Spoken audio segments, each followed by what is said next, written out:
Dimanche 4 décembre 2022. Les séductions de la fin des temps. Encore un plaisir de vous accueillir sur votre chaîne, l'Aventure dans la Parole. Nous vous saluons, quel que soit l'endroit où vous vous trouvez sur la planète. Que la paix et l'espérance vous soient données de la part de Dieu. Et nous vous invitons à participer avec nous en cliquant sur le pouce. Et bien sûr en vous abonnant pour recevoir les notifications. En laissant des commentaires pour ce que vous avez appris et ce que vous avez compris. Et bien sûr en partageant le lien avec vos connaissances. Le texte à mémoriser de cette semaine que nous vous invitons à dire avec nous se trouve dans 2 Corinthiens chapitre 11, les versets 14 et 15. Et cela n'est pas étonnant, puisque Satan lui-même se déguise en ange de lumière. Il n'est donc pas étrange que ses ministres aussi se déguisent en ministres de justice. Leur fin sera selon leurs œuvres. Nous pouvons le répéter à nouveau. 2 Corinthiens chapitre 11, les versets 14 et 15. Et cela n'est pas étonnant, puisque Satan lui-même se déguise en ange de lumière. Il n'est donc pas étrange que ses ministres aussi se déguisent en ministres de justice. Leur fin sera selon leurs œuvres. Y a-t-il des sujets dangereux dont nous devrions être conscients sans pour autant nous exposer à leurs influences? Quelle est la vision populaire sur le mysticisme, Les expériences de mort imminente, la réincarnation, la nécromancie le culte des ancêtres? et d'autres. Qu'enseigne la Bible sur ces sujets? Les réflexions de cette semaine nous aideront à répondre à ces questions afin d'éviter les pièges de la fin des temps. Et nous commencerons à y répondre avec la séquence Le mysticisme. Notre monde a été inondé par de fortes vagues de mysticisme. Le mot mysticisme, quelle est sa signification? Le mot mysticisme est un terme complexe qui englobe une grande variété d'idées. D'un point de vue religieux, le mot implique l'union d'un individu avec le divin ou l'absolu, dans une sorte d'expérience spirituelle ou de transe. Cela caractérise l'expérience de culte même de certaines églises.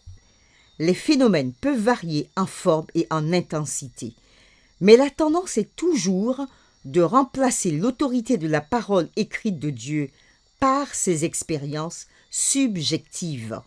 Dans tous les cas, la Bible perd une grande partie de sa fonction doctrinale et le chrétien reste vulnérable à ces expériences. Ce genre de religion subjective ne donne de garantie contre aucune forme de tromperie, en particulier celle de la fin des temps. Lisons ensemble ce qui est dit dans Matthieu chapitre 7, les versets 21 à 27, et nous répondrons à cette question.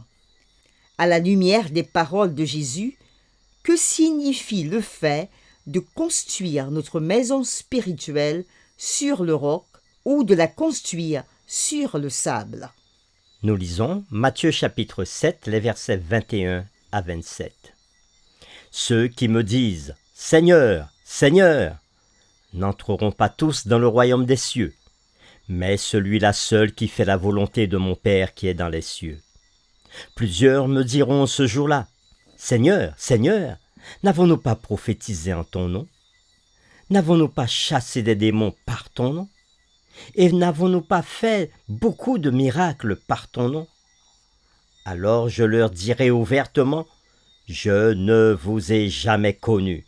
Retirez-vous de moi, vous qui commettez l'iniquité. » C'est pourquoi, quiconque entend ces paroles que je dis et les met en pratique, sera semblable à un homme prudent qui a bâti sa maison sur le roc. La pluie est tombée, les torrents sont venus, les vents ont soufflé et se sont jetés contre cette maison. Elle n'est point tombée parce qu'elle était fondée sur le roc. Mais quiconque entend ces paroles que je dis et ne les met pas en pratique sera semblable à un homme insensé qui a bâti sa maison sur le sable. La pluie est tombée, les torrents sont venus, les vents ont soufflé et ont battu cette maison. Elle est tombée et sa ruine a été grande. Fin de la lecture. Après avoir lu ce texte de Matthieu chapitre 7, les versets 21 à 27, Répondons à la question. À la lumière des paroles de Jésus, que signifie le fait de construire notre maison spirituelle sur le roc ou de la construire sur le sable? En nous invitant à construire notre maison sur le roc, Jésus nous invite à bâtir notre foi sur sa parole. La parole de Dieu est sûre parce qu'elle a fait ses preuves sur des millénaires. Elle a montré son efficacité en transformant la vie de nombreux individus d'origines différentes à travers les siècles. Contrairement aux théories modernes, elle conduit à Christ sur lequel nous pouvons nous appuyer. Christ est le rocher des siècles.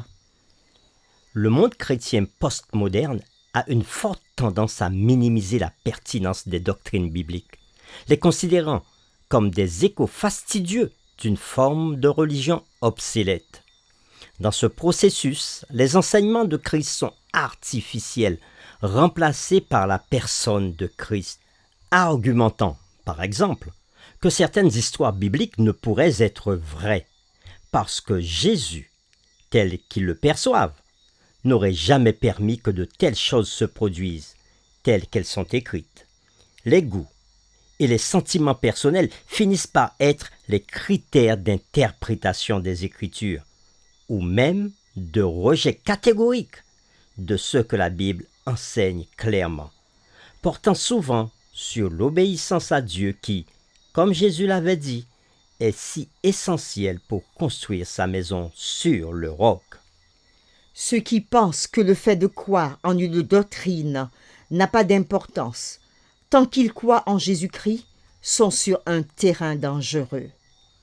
Les inquisiteurs romains, qui avaient condamné à mort un nombre incalculable de protestants, croyaient en Jésus. Ceux qui chassent les démons au nom de Jésus, comme il est dit dans Matthieu chapitre 7, verset 22, croient en Jésus. L'idée selon laquelle ce que l'on croit a peu d'importance constitue l'une des plus dangereuses séductions de Satan.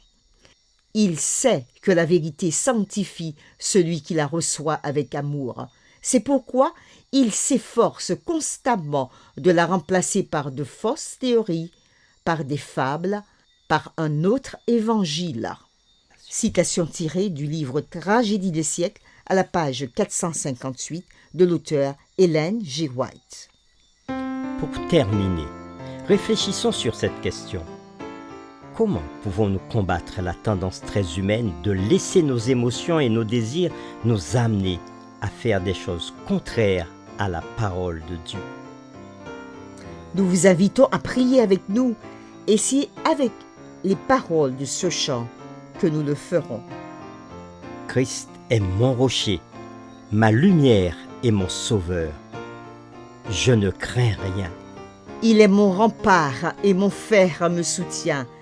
De qui pourrais-je avoir peur?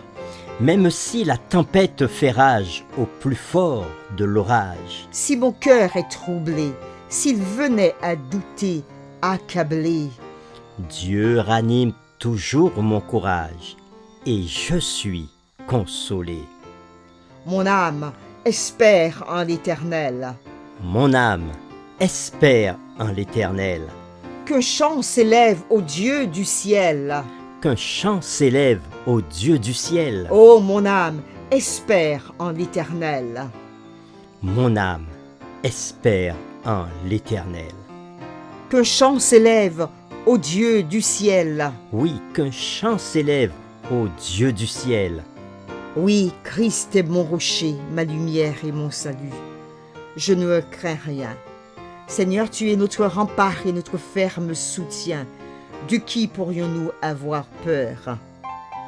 Et si jamais la tempête faisait rage, même au plus fort de l'orage, si nos cœurs étaient troublés, s'ils venaient à douter, accablés, Dieu, tu ranimes notre courage et nous sommes consolés. Notre âme veut se confier en toi, Père, espérer en toi, en ton amour, et rester attaché à toi sur le rocher. Amen.